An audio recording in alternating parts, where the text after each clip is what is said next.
لله نحمده ونستعينه ونستغفره ونعوذ بالله من شرور أنفسنا ومن سيئات أعمالنا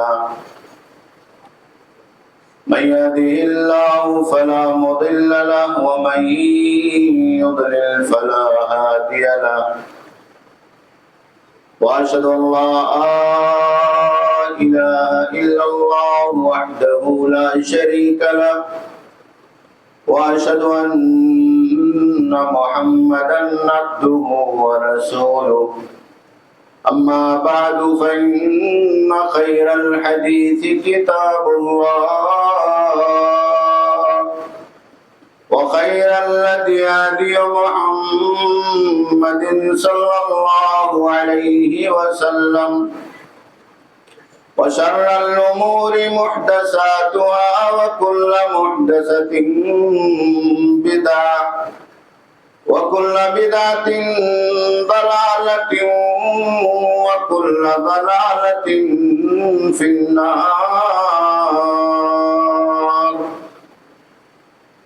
فأعوذ بالله من الشيطان الرجيم بسم الله الرحمن الرحيم يا أيها الذين آمنوا اتقوا الله حق تقاته ولا تموتن إلا وأنتم مسلمون يا أيها الناس اتقوا ربكم الذي خلقكم من نفس واحدة وخلق منها زوجها وبث منهما رجالا كثيرا ونساء واتقوا الله الذي تساءلون به والأرحام إن الله كان عليكم رقيبا يا أيها الذين آمنوا اتقوا الله وقولوا قولا سديدا يصلح لكم أعمالكم ويغفر لكم ذنوبكم ومن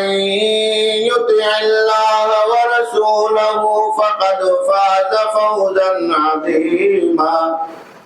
وقال تبارك وتعالى في مقام آخر أعوذ بالله من الشيطان الرجيم للرجال نصيب مما ترك الوالدان والأقربون وللنساء نصيب مما ترك الوالدان والأقربون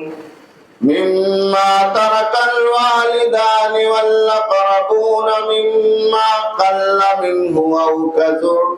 نصيبا مفروضا اللہ احکم الحاکمین جس نے ہمیں اور آپ کو اس کائنات میں دین اور ایمان کی بیش قیمت دولت سے مالا مال فرمایا ہے اور اس کے ساتھ دنیا کی تمام تر نعمتیں ہمیں اور آپ کو اس کائنات میں عطا کی ہے، اللہ رب العالمین اپنی ان تمام نعمتوں کے بدلے میں ہماری اور آپ کی طرف سے ہر قسم کی مدح و ستائش، بزرگی، بڑائی، کبریائی، تسبیحات اور تحلیلات اور ہر طرح کی بندگی اور عبادت کا مستحق اور سزاوار ہے۔ اللہ رب العالمین کی بے شمار حمد و ثنا، بزرگی، بڑائی اور کبریائی کے بعد کائنات کے تمام نبیوں اور پیغمبروں پر سیدنا آدم علیہ السلام سے لے کر کائنات کے آخری اور انتم نبی و رسول امام الانبیاء خاتم النبیین رحمت للعالمین سید المرسلین محمد عربی احمد مجتبی محمد مصطفیٰ جناب محمد رسول اللہ صلی اللہ علیہ وسلم پر اور آپ کے تمام آل و صحاب پر، ازواج و ذریات پر بے شمار درود و سلام نازل ہو، جن کی بے پناہ قربانیوں کے ذریعے سے اللہ رب العالمین کا یہ دین دنیا کے اندر پہنچا، پھیلا اور ہمیں اور آپ کو یہ نعمت دین اسلام کی شکل میں اور اس کی سعادت اس کائنات کے اندر حاصل ہوئی۔ میرے دینی بھائیوں اور دوستو، خطبہ مسنونہ کے بعد قرآن مجید کی ایک آیت کریمہ آپ حضرات کی خدمت میں پڑھی گئی ہے، جس میں اللہ رب العالمین نے میراث کا اور فرائض کا تذکرہ فرمایا۔ اسلامی شریعت میں ایک کتاب اور ایک باب کتاب الفرائض اور کتاب المیراث کے عنوان سے بہت ہی مشہور اور معروف ہے، جس کا مطلب یہ ہوتا ہے کہ خاندان میں کسی آدمی کی وفات کے بعد یا اسی طریقے سے خاص طور پر ماں اور باپ یا کسی قریبی رشتہ دار کی وفات کے بعد اس کی جائیداد کا بٹوارا اور اس کی تقسیم کیسے کی جائے گی، یہ ایک مستقل عنوان اور مستقل باب ہے، جس پر بڑے بڑے کبار علماء نے بہت ساری کتابیں بھی لکھی ہیں، اور اللہ رب العالمین نے بہت ہی تفصیل کے ساتھ سورہ نساء کی آیتوں میں فرائض کا جو معاملہ ہے اور ہر انسان کا جو حصہ ہے کسی آدمی کے مرنے کے بعد شرعی اعتبار سے، اس کا اللہ رب العالمین نے بہت تفصیل کے ساتھ تذکرہ فرمایا۔ قرآن مجید کی اس آیت کریمہ کے اندر اللہ رب العالمین نے بیان فرمایا کہ للرجال نصیب مما ترک الوالدان والاقربون، کہ مردوں کے لیے اس جائیداد میں جو ماں یا باپ چھوڑ کر کے جاتے ہیں اپنے مرنے کے بعد، یا اس جائیداد میں جو قریبی رشتہ دار چھوڑ کر کے جاتے ہیں ان کا حصہ، گویا کہ مردوں کے لیے اللہ رب العالمین نے اس آیت کریمہ کے ذریعے سے میراث میں حصہ اور ان کا حق اور ان کا فریضہ مقرر فرمایا۔ بیٹا، بھائی، چچا یا جو بھی خاندان میں والدین یا قریبی رشتہ داروں کے پیچھے زندہ رہتے، اور اس کے بعد اللہ رب العالمین نے بیان فرمایا کہ وَلِلنِّسَاءِ نَصِيبٌ مِّمَّا تَرَكَ الْوَالِدَانِ وَالْأَقْرَبُونَ، کہ مردوں کے ساتھ ساتھ عورتوں کا بھی حصہ اس جائیداد میں جو ماں یا باپ چھوڑ کر کے جاتے یا قریبی رشتہ دار چھوڑ کر کے جاتے،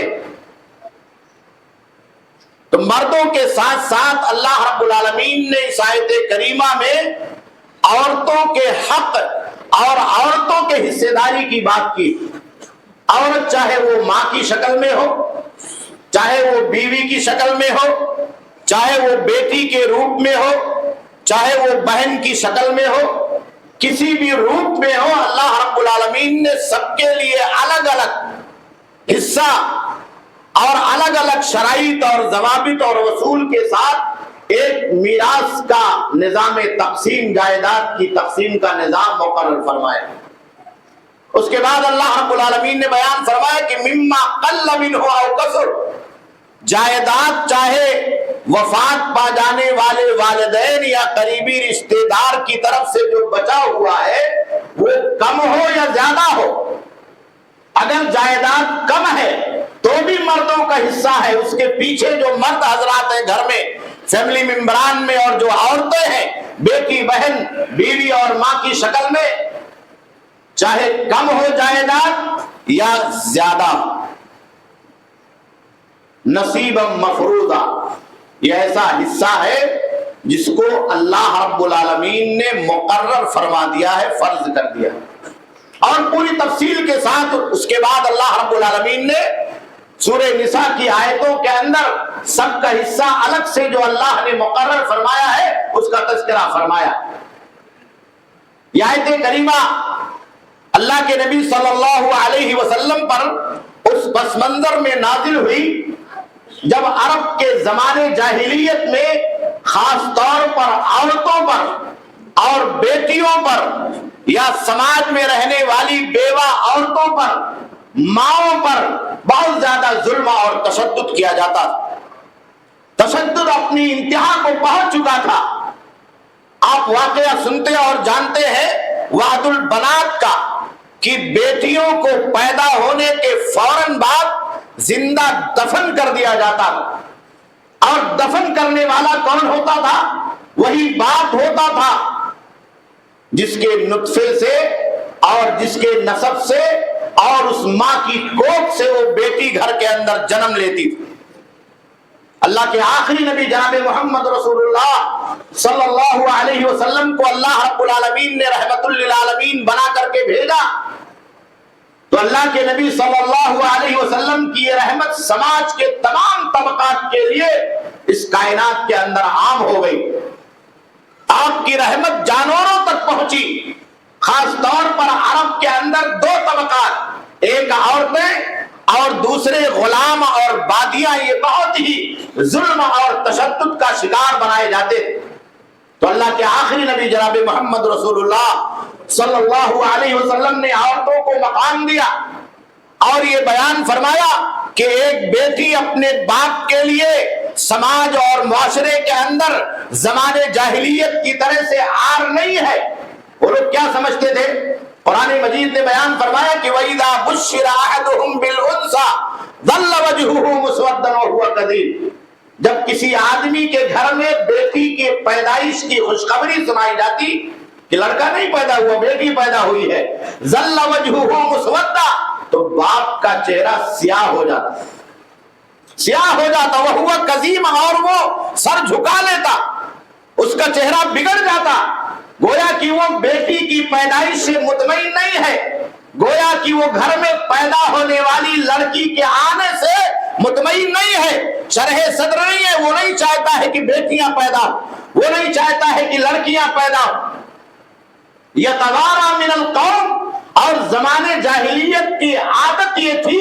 کہ لوگ اتنا ٹارچر کرتے تھے، جس کے گھر میں بچی پیدا ہوتی تھی اتنا آر دلاتے تھے، اتنی شرمندگی وہ باپ محسوس کرتا تھا کہ اگر بچی اتفاق سے پیدا ہو گئی ہے توارا من القوم، تو وہ چھپ جاتا تھا، کئی دنوں تک، کئی مہینوں تک گھر سے باہر نہیں نکلتا۔ یتوارا من القوم من سوء ما بشر بہ، اس نحوست کی وجہ سے جو اس کو خوشخبری کے طور پر بیٹی کی شکل میں سنائی گئی ہے کہ سماج میں نکلیں گے تو لوگ کیا کہیں گے، ان کو میں کیا بتاؤں گا، کیا جواب دوں گا کہ میرے گھر میں کس کی پیدائش ہوئی۔ یہ قرآن کا بیان، قرآن نے زمانے جاہلیت کا نقشہ کھینچا۔ یتوارا من القوم من سوء ما بشر بہ ایمسکہ علی ہون، کیا اسے ذلت اور عار محسوس کرتے ہوئے زندہ چھوڑ دے؟ اگر زندہ چھوڑ دے گا تو عار، سماجی عار، لعنت اور ملامت چاروں طرف سے، لوگوں کی طرف سے ہمیشہ بیٹی کے پیدا ہونے پر نحوست کی خبریں اور نہ جانے کون کون سے طعن و تشریح۔ ام یدسہ فی التراب، یا لے جا کر کے مٹی کے نیچے زندہ دفن کر دے گا۔ یہ طریقہ تھا ان کے ہاں، اور باپ ہی کرتا تھا۔ آپ یہ سوچئے کہ دنیا کے اندر اس باپ سے بڑا ظالم کون ہوگا اور اتنا بے رحم انسان کون ہوگا۔ لوگ دوسرے کے بچوں کو گود لے لیا کرتے، دوسروں کے بیٹیوں کو گود لے لیا کرتے،